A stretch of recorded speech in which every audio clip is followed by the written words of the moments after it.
남편이 갑자기 세상을 떠났습니다. 그런데 장례를 치르고 열흘 뒤 죽은 남편 앞으로 택배가 도착했습니다. 상자 겉면에는 이런 메모가 붙어 있었습니다. 당신이 읽기 전엔 열지 마라. 도대체 이 상자 안에는 무엇이 들어있는 걸까요? 그리고 남편은 왜 아내에게 이런 메시지를 남긴 걸까요?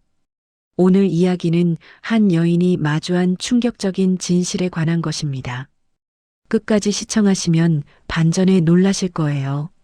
지금 바로 구독과 좋아요 부탁드립니다. 김소영은 36살이었습니다. 전남 여수의 작은 해안마을에서 민박집을 운영하며 살아가고 있었습니다. 아니, 살아가고 있었다는 표현이 맞겠지요. 지금은 그저 시간을 흘려보내고 있을 뿐이었습니다. 소영은 원래 부산에서 나고 자랐습니다. 대학에서 관광경영을 전공했고 졸업 후에는 부산의 한 여행사에서 일했습니다. 성실하고 꼼꼼한 성격 덕분에 일은 잘 풀렸지만 늘 무언가 채워지지 않는 공허함이 있었습니다. 바쁜 도시 생활 속에서 소영은 점점 지쳐갔습니다. 그러던 2018년 봄 소영은 회사 워크숍으로 여수를 방문하게 되었습니다. 그곳에서 오세진을 만났습니다. 세진은 38살로 여수에서 태어나고 자란 토박이였습니다. 대학을 졸업한 뒤 서울에서 건설회사 경리로 일하다가 부모님을 돌보기 위해 고향으로 내려온 지 2년째였습니다. 그는 부모님이 운영하시던 작은 민박을 물려받아 혼자 꾸려가고 있었습니다. 두 사람은 우연히 마을 카페에서 만났습니다. 세진의 따뜻한 미소와 차분한 목소리가 소영의 마음을 움직였습니다. 무엇보다 그는 소영의 이야기를 진심으로 들어주는 사람이었습니다. 일주일간의 워크숍이 끝난 뒤에도 두 사람은 연락을 이어갔고 6개월 뒤 소영은 회사를 그만두고 여수로 내려왔습니다. 2019년 5월 두 사람은 조용한 결혼식을 올렸습니다. 하객은 30명도 되지 않았지만 소영에게는 인생에서 가장 행복한 날이었습니다. 결혼 후 소영은 세진과 함께 민박 운영에 뛰어들었습니다. 처음에는 낯설고 힘들었지만 바다가 보이는 작은 집에서 남편과 함께하는 삶은 소영이 꿈꿔왔던 평화로운 일상이었습니다. 민박 이름은 바다향기 게스트하우스였습니다. 객실은 5개뿐이었지만 깨끗하고 아늑한 분위기 덕분에 재방문하는 손님들이 많았습니다. 소영은 여행사에서 쌓은 경험을 살려 온라인 마케팅을 담당했고 세진은 손님 응대와 시설 관리를 맡았습니다. 둘은 완벽한 팀이었습니다. 세진은 차분하고 사려 깊은 사람이었습니다. 늘 소영의 의견을 존중했고 어려운 일이 있을 때면 함께 해결책을 찾았습니다. 소영이 피곤해하면 먼저 알아채고 주말에 바다를 산책하자고 제안했습니다. 그런 세진과의 삶은 소영에게 안식처였습니다. 2020년 코로나가 시작되었을 때도 두 사람은 힘을 합쳐 위기를 넘겼습니다. 손님이 줄어들자 세진은 지역 농산물을 활용한 펜션 식사 서비스를 시작했고 소영은 온라인 블로그를 통해 여수의 아름다움을 알렸습니다. 힘든 시기였지만 두 사람은 서로가 있어 견딜 수 있었습니다. 2023년 들어 관광객이 다시 늘어나면서 민박도 활기를 찾았습니다. 세진은 민박 확장을 꿈꾸기 시작했습니다. 옆 건물을 매입해 객실을 늘리고 작은 카페를 운영하고 싶다는 계획이었습니다. 소영도 그 꿈에 동의했습니다. 두 사람의 미래는 밝아 보였습니다. 그런데 2024년 가을부터 세진의 모습이 조금씩 달라졌습니다. 평소보다 말수가 줄었고 자주 혼자 생각에 잠겼습니다. 밤늦게까지 노트북 앞에 앉아 있는 날이 많아졌습니다.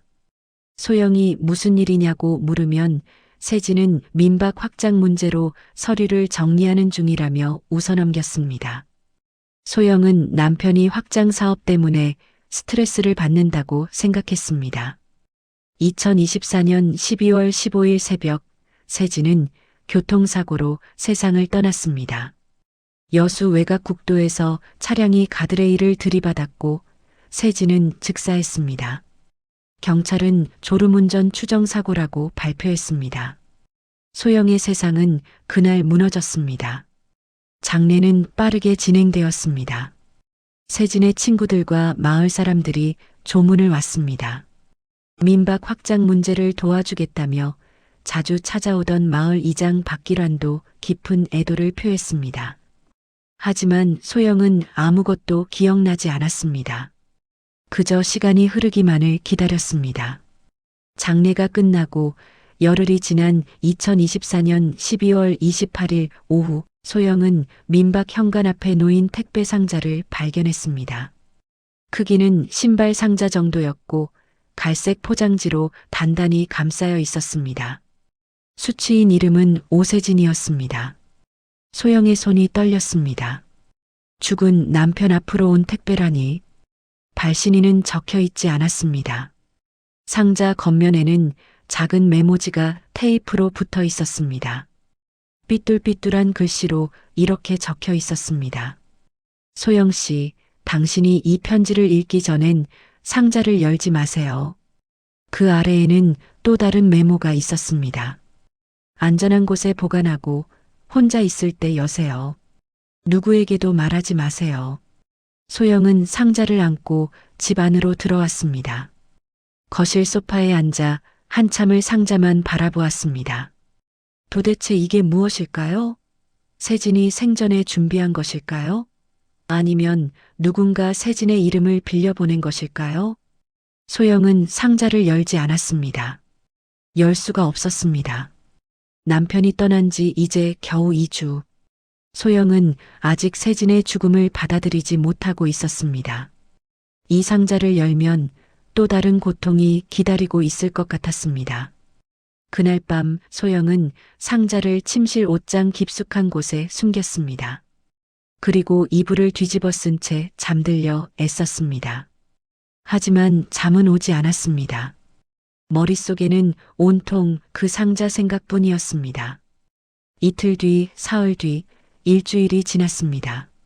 소영은 여전히 상자를 열지 않았습니다. 하지만 마음속 불안은 점점 커져갔습니다.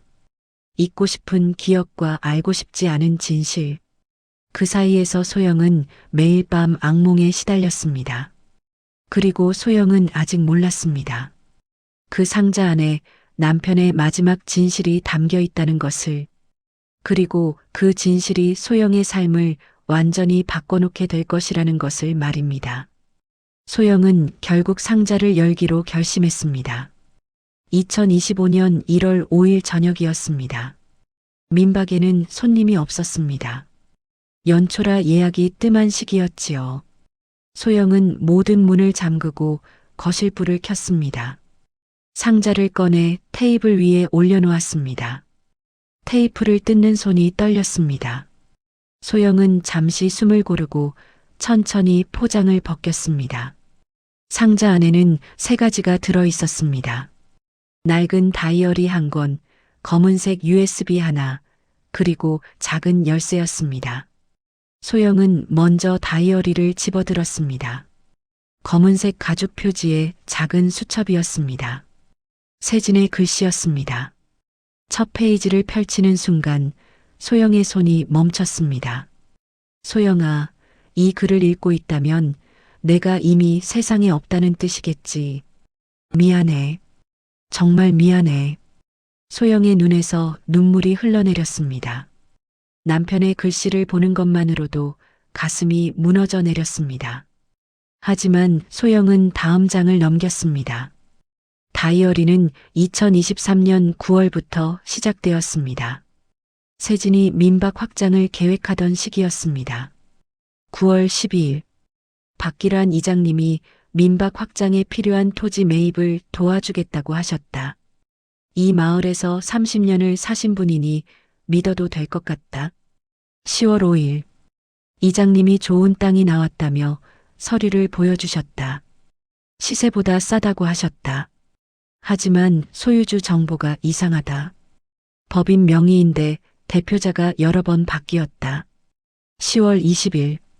궁금해서 법인 등기를 떼어봤다. 이 법인은 여수 일대 땅을 여러 곳 소유하고 있다. 그런데 실제 사업 내역이 없다. 이상하다. 소영은 다이어리를 읽으며 점점 불안해졌습니다.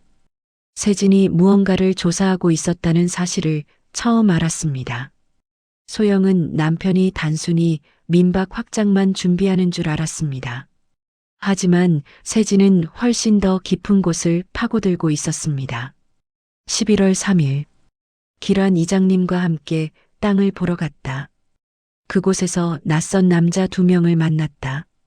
이장님은 투자자라고 소개했지만 그들의 눈빛이 불편했다. 사업가 같지 않았다. 11월 18일. 시청 건축가에 문의했더니 그 땅은 개발 제한 구역이라 건축 허가가 나기 어렵다고 한다. 그런데 왜 이장님은 확실하다고 하신 걸까? 12월 2일. 이상한 점을 발견했다. 그 법인이 소유한 땅들이 모두 최근 2년 사이에 개발 제한 구역에서 해제되었다. 누군가 미리 알고 땅을 샀다는 뜻이다. 이건 내부 정보를 이용한 투기다. 소영은 숨이 막혔습니다. 세진이 부동산 투기 사건을 알아냈다는 겁니까? 그것도 이장님이 연루된? 다이어리는 계속되었습니다. 12월 15일. 더 조사해보니 이 법인의 실소유주가 따로 있다. 여수시 개발과 김모 국장과 지역 건설사 대표 정모 씨다. 그들은 친인척 명의로 법인을 만들고 개발 정보를 미리 입수해 땅을 샀다. 그리고 구역 해제 후 비싼 값에 팔아 수십억을 챙겼다.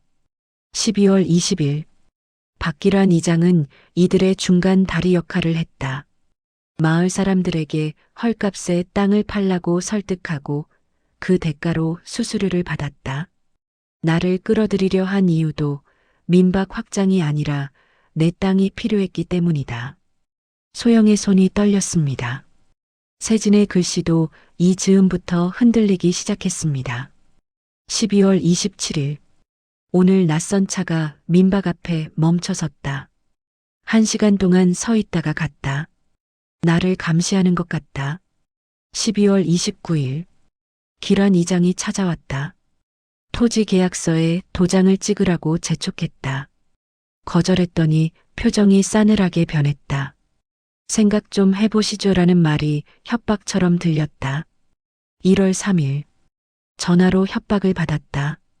쓸데없는 일에 관심 갖지 마라. 가족이 다칠 수 있다. 목소리를 변조한 것 같았지만 투박한 사투리가 섞여 있었다. 지역 사람이다. 1월 8일. 모든 증거를 정리했다.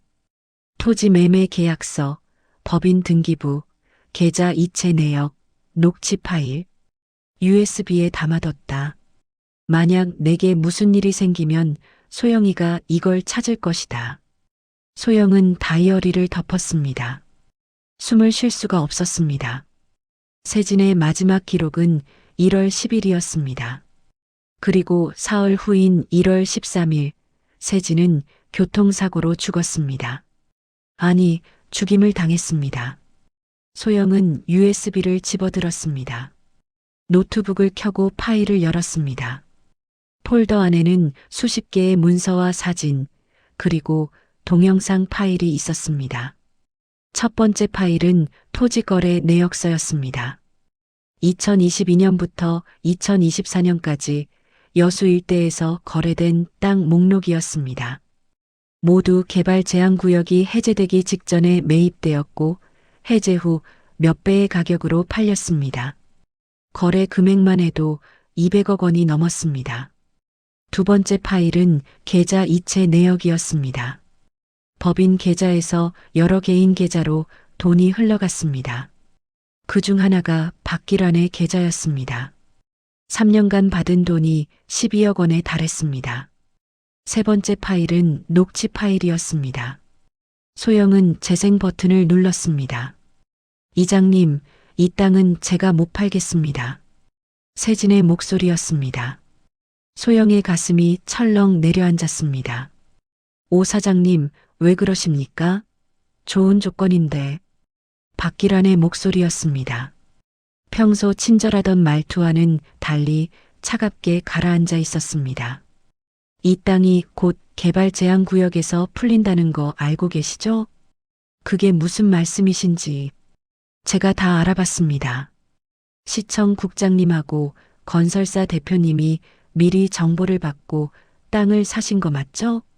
이장님도 그 일에 관여하셨고요. 잠시 침묵이 흘렀습니다. 그리고 기란의 목소리가 낮게 깔렸습니다. 오 사장님, 모르는 게 약입니다. 아시겠어요? 전 이 일을 그냥 넘길 수 없습니다. 가족 생각하십시오. 어린 조카들도 있잖습니까? 녹취는 거기서 끝났습니다. 소영은 노트북을 덮었습니다. 온몸이 얼어붙는 것 같았습니다. 세진의 죽음은 사고가 아니었습니다. 누군가 입을 막기 위해 죽인 것입니다. 그리고 그 누군가는 지금도 이 마을 어딘가에 살고 있습니다. 어쩌면 매일 소영의 얼굴을 보며 웃고 있을지도 모릅니다. 소영은 공포를 느꼈습니다. 동시에 분노가 치밀어 올랐습니다. 남편을 죽인 사람들이 아무렇지 않게 살아가고 있다니. 게다가 그들은 소영이 이 사실을 알게 될 것을 걱정하고 있을 것입니다. 그날 밤 소영은 잠을 이룰 수 없었습니다. 머릿속이 복잡했습니다. 이 자료를 경찰에 신고해야 할까요? 하지만 세진의 기록대로라면 시청 공무원까지 연루되어 있습니다. 과연 제대로 수사가 될까요? 그리고 소영 자신도 위험할 수 있습니다. 세진처럼 사고를 당할 수도 있습니다. 혼자 사는 여자가 거대한 조직에 맞서는 건 무모한 일입니다. 소영은 며칠 동안 아무것도 하지 못했습니다. 민박일도 손에 잡히지 않았습니다. 밥도 제대로 먹지 못했습니다. 밤마다 세진의 목소리가 들리는 것 같았습니다. 소영아, 미안해. 소영은 남편이 왜 자신에게 이 짐을 넘긴 건지 원망스러웠습니다. 그냥 모르고 사는 게 더 행복했을 텐데. 하지만 동시에 알았습니다. 세진은 소영을 믿었다는 것을, 아내가 진실을 밝혀줄 거라고 믿었다는 것을. 1월 8일 아침, 소영은 창밖을 내다보았습니다. 민박 앞 도로에 검은색 차 한 대가 서 있었습니다. 어제도 봤던 차였습니다. 운전석에는 선글라스를 낀 남자가 앉아 있었습니다. 소영의 등에 식은땀이 흘렀습니다. 그들이 알고 있습니다. 세진이 남긴 자료의 존재를, 그리고 지금 그 자료가 소영에게 있다는 것을. 차는 1시간쯤 있다가 천천히 사라졌습니다. 소영은 온몸이 떨렸습니다. 도망쳐야 할까요? 아니면 이 모든 걸 경찰에 넘기고 손을 떼야 할까요? 그때 소영의 눈에 다이어리 마지막 페이지가 들어왔습니다. 거기에는 이렇게 적혀 있었습니다. 소영아, 내가 너무 큰 짐을 지운 것 같아 미안해. 하지만 너라면 할 수 있어.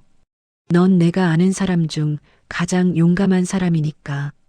진실은 반드시 밝혀져야 해. 나를 위해서가 아니라 이 마을 사람들을 위해서. 부탁해. 소영은 다이어리를 가슴에 꼭 안았습니다. 눈물이 멈추지 않았습니다. 그리고 결심했습니다. 도망치지 않겠다고. 남편이 목숨을 걸고 모은 증거를 헛되게 하지 않겠다고. 비록 혼자지만 두렵지만 끝까지 가보겠다고. 소영은 USB를 노트북에서 빼내 안전한 곳에 숨겼습니다. 그리고 다이어리에 남아있던 작은 열쇠를 집어들었습니다. 이 열쇠가 무엇을 여는 것인지는 아직 몰랐습니다. 하지만 분명 중요한 단서일 것입니다. 소영은 거울을 보았습니다. 눈이 충혈되고 얼굴은 창백했지만 눈빛만큼은 달라져 있었습니다. 더 이상 슬픔에 빠진 미망인이 아니었습니다. 이제 소영은 싸우는 사람이 되기로 했습니다. 남편의 마지막 부탁을 이루기 위해, 그리고 진실을 세상에 알리기 위해 소영의 긴 싸움이 이제 시작되었습니다. 소영은 열쇠의 정체를 밝히기로 했습니다. 작고 낡은 은색 열쇠였습니다. 번호나 표시는 없었지만 형태로 보아 사물함이나 보관함 열쇠 같았습니다.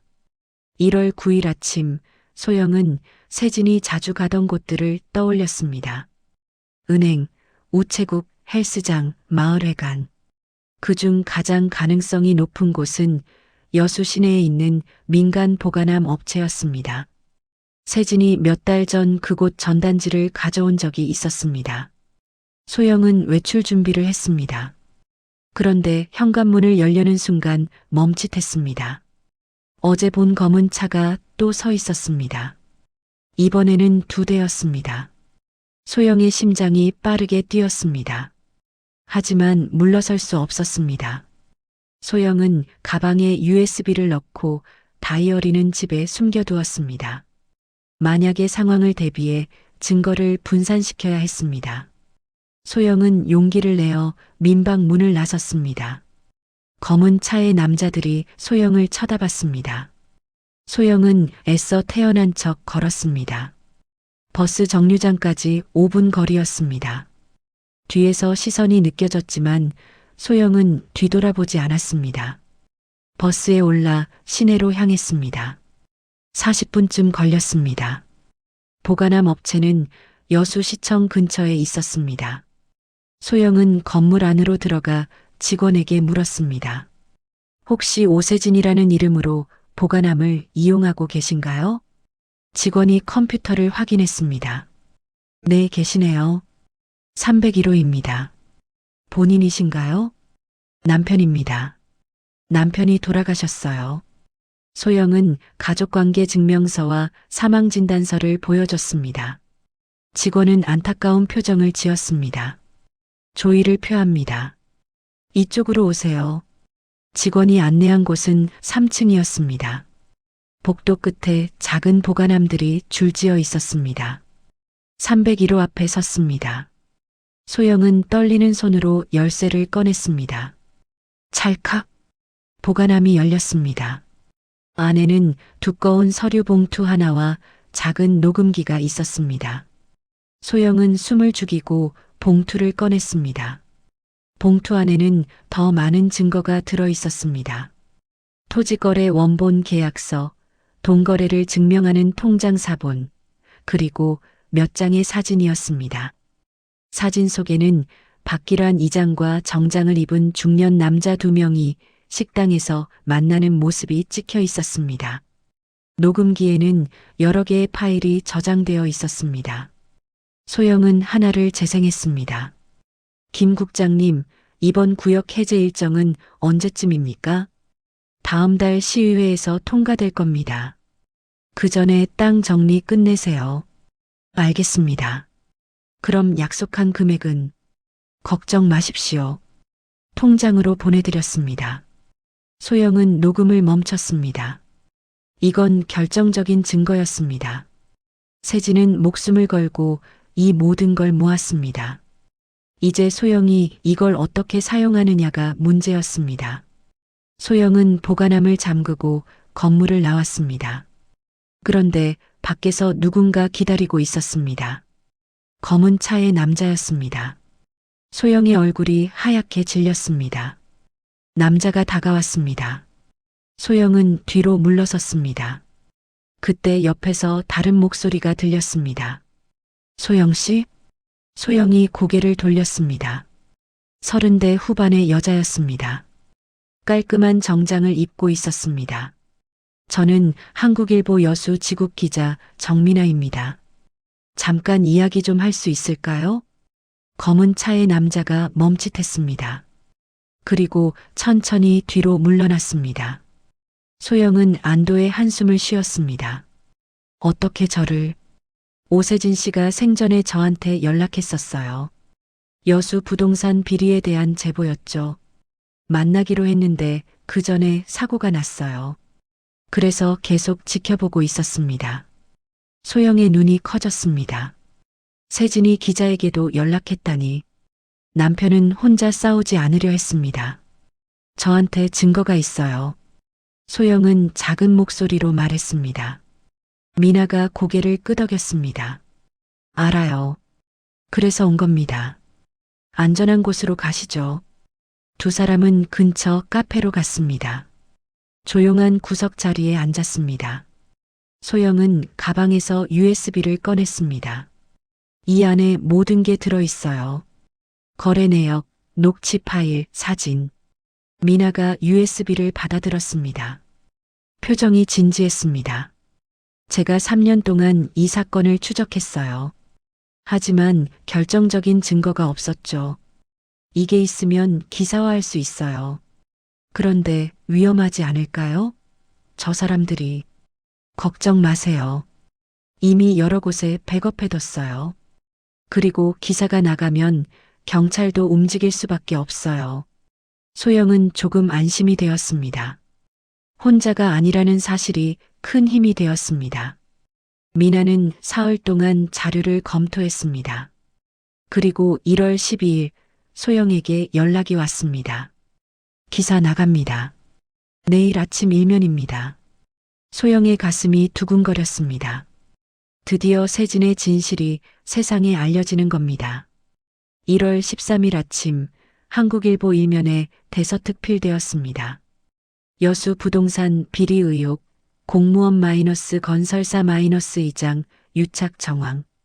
기사는 구체적인 증거와 함께 비리의 전모를 낱낱이 파헤쳤습니다. 오전 10시 검찰이 움직였습니다. 여수시청과 건설사 그리고 박기란의 집에 압수수색이 들어갔습니다. 뉴스 속보가 터졌습니다. 소영은 TV를 보며 눈물을 흘렸습니다. 세진의 노력이 헛되지 않았습니다. 하지만 소영이 예상하지 못한 일이 일어났습니다. 1월 15일 박기란이 검찰에 자진 출두하면서 모든 것을 자백했습니다. 그리고 놀라운 사실을 털어놓았습니다. 오세진 씨의 사고는 제가 지시한 게 아닙니다. 저는 그저 협박만 했을 뿐입니다. 검찰이 추가 수사에 들어갔고 진실이 드러났습니다. 세진의 죽음을 지시한 사람은 건설사 대표 정모 씨였습니다. 그는 세진이 증거를 모으고 있다는 사실을 알고 부하 직원에게 사고를 위장한 살인을 지시했습니다. 박기란은 그 사실을 사고 이후에 알았고 그 죄책감에 시달려왔다고 했습니다.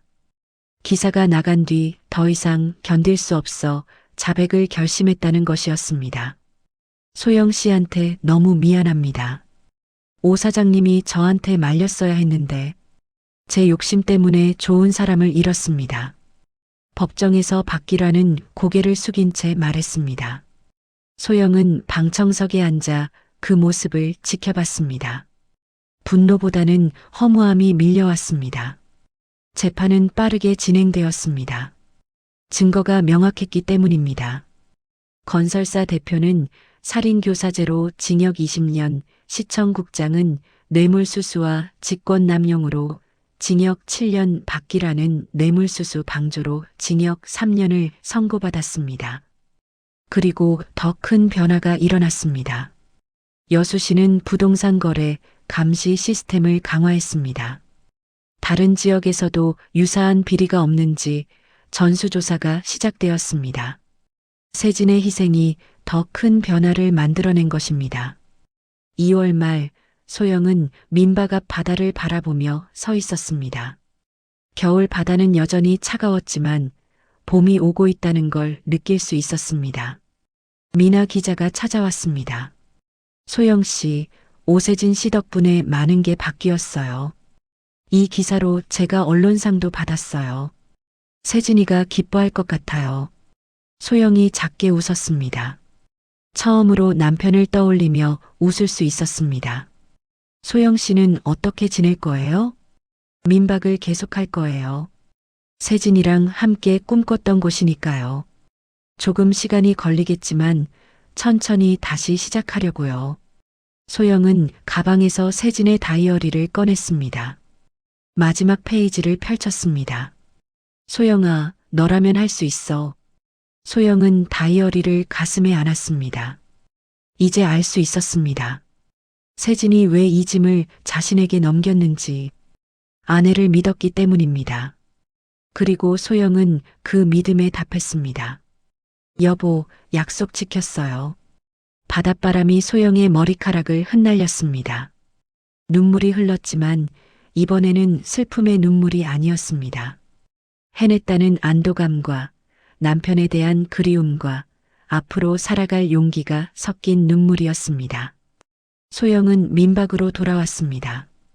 오랜만에 청소를 시작했습니다. 먼지 쌓인 객실을 닦고 침구를 빨았습니다. 창문을 열어 바람을 들였습니다. 바다향기 게스트하우스는 다시 문을 열 준비를 하고 있었습니다. 이번에는 소영 혼자였지만 세진의 꿈과 용기가 함께였습니다. 저녁 무렵 소영은 테라스에 앉아 일기를 쓰기 시작했습니다. 새로운 다이어리였습니다. 첫 페이지에 이렇게 적었습니다. 오늘부터 나는 다시 살아갑니다. 세진이가 지켜준 진실과 함께 그리고 우리가 꿈꿨던 미래를 향해 한 걸음씩 나아갑니다. 하늘에는 별이 빛나기 시작했습니다. 소영은 그 별들을 바라보며 미소 지었습니다. 어둠 속에서도 빛은 언제나 존재한다는 것을, 그리고 그 빛을 지키는 것은 포기하지 않는 용기라는 것을 이제 알았습니다. 세상 어딘가에서 누군가는 오늘도 용기를 내고 있습니다. 그들이 있기에 세상은 조금씩 나아집니다. 그것이 바로 희망입니다. 2025년 4월 여수에 봄이 왔습니다. 바다향기 게스트하우스 앞마당에는 세진이 심어둔 벚나무가 활짝 피어났습니다. 3년 전 소영의 생일 선물로 심었던 나무였습니다. 소영은 벚꽃을 올려다보며 서 있었습니다. 남편이 떠난 지 4개월이 지났습니다. 여전히 그리웠지만 이제는 그 그리움이 가슴을 짓누르지 않았습니다. 대신 따뜻한 기억으로 남아 있었습니다. 재판이 끝난 뒤 소영은 천천히 일상으로 돌아왔습니다. 민박을 정리하고 손님을 맞을 준비를 했습니다. 쉽지 않았습니다. 세진이 담당하던 일들을 혼자 해내야 했습니다. 하지만 소영은 포기하지 않았습니다. 3월 말 민박 홈페이지에 공지를 올렸습니다. 바다향기 게스트하우스가 다시 문을 엽니다. 잠시 쉬어가는 동안 많은 분들이 응원해 주셨습니다. 감사합니다. 이제 여러분을 다시 맞이할 준비가 되었습니다. 예약이 들어오기 시작했습니다. 첫 손님은 서울에서 온 젊은 부부였습니다. 신혼여행으로 여수를 찾았다고 했습니다. 사장님, 여기 정말 좋네요. 바다가 이렇게 가까운 줄 몰랐어요. 아내가 환하게 웃었습니다. 남편은 아내의 손을 꼭 잡고 있었습니다. 소영은 그 모습을 보며 자신과 세진의 모습이 떠올랐습니다. 행복하세요. 매 순간을 소영이 작게 말했습니다. 부부는 고개를 끄덕이며 웃었습니다. 4월 중순 예상치 못한 방문객이 찾아왔습니다. 박기란의 아내 김미숙 씨였습니다. 소영은 당황했습니다. 기란은 지금 교도소에 있었습니다. 소영 씨, 시간 좀 괜찮을까요? 미숙의 목소리는 떨리고 있었습니다. 소영은 잠시 망설이다가 고개를 끄덕였습니다. 두 사람은 민박 테라스에 앉았습니다. 먼저 사과드리고 싶었어요. 제가 남편이 한 일을 몰랐다고 변명하고 싶지 않아요. 세진 씨한테 정말 미안해요. 미숙은 눈물을 흘렸습니다. 소영은 조용히 듣고 있었습니다. 남편이 면회에서 말했어요. 세진 씨가 처음 비리를 알았을 때 자기한테 그만두라고 했대요. 함께 신고하자고 했대요. 근데 남편이 욕심을 버리지 못했대요. 소영의 가슴이 먹먹해졌습니다. 세진은 마지막까지 기란을 살리려 했습니다. 남편이 요즘 많이 후회해요. 교도소에서 성경 공부도 하고 편지도 많이 써요. 출소하면 마을 사람들한테 진심으로 사과하고 봉사하며 살겠대요. 소영은 한참 침묵했습니다. 그리고 천천히 입을 열었습니다. 미숙 씨, 저도 처음엔 미웠어요. 이장님이 남편을 죽인 것처럼 느껴졌어요. 하지만 이제 알아요. 미움은 아무것도 바꾸지 못한다는 걸. 세진이가 원했던 건 복수가 아니라 진실이었어요. 미숙이 고개를 들었습니다. 용서해달라고 하는 건 아니에요. 다만 이장님이 진심으로 뉘우친다면 그것도 의미 있는 일이라고 생각해요. 고맙습니다, 소영 씨. 두 사람은 더 이상 말하지 않았습니다. 하지만 그것만으로도 충분했습니다. 미움의 사슬을 끊는 것, 그게 진짜 용기라는 걸 소영은 알고 있었습니다. 5월이 되자 마을에도 변화가 생겼습니다. 비리 사건 이후 새로운 이장이 선출되었습니다. 마을회관에서는 투명한 운영을 위한 주민회의가 열렸습니다. 사람들은 조금씩 신뢰를 회복하고 있었습니다. 소영은 세진을 기리는 작은 일을 시작했습니다. 민박 한쪽에 작은 서재를 만들었습니다. 세진이 좋아하던 책들을 모아두고 손님들이 자유롭게 읽을 수 있게 했습니다. 세진의 책방이라고 이름 붙였습니다. 벽에는 세진의 사진 한 장이 걸려 있었습니다. 바다를 배경으로 환하게 웃고 있는 모습이었습니다. 손님들은 책방에서 시간을 보내며 이야기를 나눴습니다. 어떤 이는 세진의 이야기를 듣고 눈물을 흘리기도 했습니다. 또 어떤 이는 용기를 얻었다고 말했습니다. 사장님, 남편분 정말 대단한 분이셨네요. 저도 용기 내서 제 일을 해야겠어요. 30대 직장인이 소영에게 말했습니다. 소영은 미소 지었습니다. 세진의 이야기가 누군가에게 힘이 되고 있었습니다. 2026년 1월 세진이 떠난 지 1년이 되었습니다. 소영은 바닷가에 나가 조용히 추모했습니다. 손에는 세진이 좋아하던 하얀 국화가 들려 있었습니다. 여보, 1년이 지났어요. 많은 일이 있었어요. 힘들었지만 견뎠어요. 당신이 믿어준 것처럼. 바람이 불어왔습니다. 마치 세진의 답장 같았습니다. 민박은 잘 되고 있어요. 손님들이 많이 찾아와요. 당신이 꿈꿨던 카페도 올해 안에 만들 거예요. 작지만 따뜻한 공간으로요. 소영은 꽃을 바다에 띄웠습니다. 하얀 꽃잎이 파도를 따라 멀어져 갔습니다. 더 이상 슬프지 않아요. 당신을 기억하는 게 슬픔이 아니라 힘이 되었어요. 고마워요, 여보. 집으로 돌아오는 길에 미나 기자에게서 전화가 왔습니다. 소영 씨, 좋은 소식이에요. 오세진 씨가 올해 지역사회 공헌상을 받게 되었어요. 시에서 추진했대요. 소영의 눈에 눈물이 고였습니다. 기쁨의 눈물이었습니다. 세진이가 인정받는구나. 당연하죠. 그분 덕분에 여수가 더 깨끗해졌잖아요. 민박에 도착하자 새로운 예약 문의가 와 있었습니다. 한 가족이었습니다. 초등학생 자녀들과 부모님. 예약 메시지에는 이렇게 적혀 있었습니다. 아이들에게 용기에 대해 가르치고 싶어서 바다향기 게스트하우스를 선택했습니다. 세진님의 이야기를 아이들에게 들려주고 싶습니다.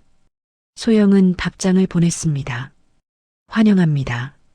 우리 게스트하우스는 모든 분들에게 열려 있습니다. 아이들과 함께 좋은 시간 보내시길 바랍니다. 저녁이 되었습니다. 소영은 테라스에 앉아 일기를 썼습니다. 이제는 매일 쓰는 습관이 생겼습니다. 오늘은 세진이가 떠난 지 정확히 1년이 되는 날입니다.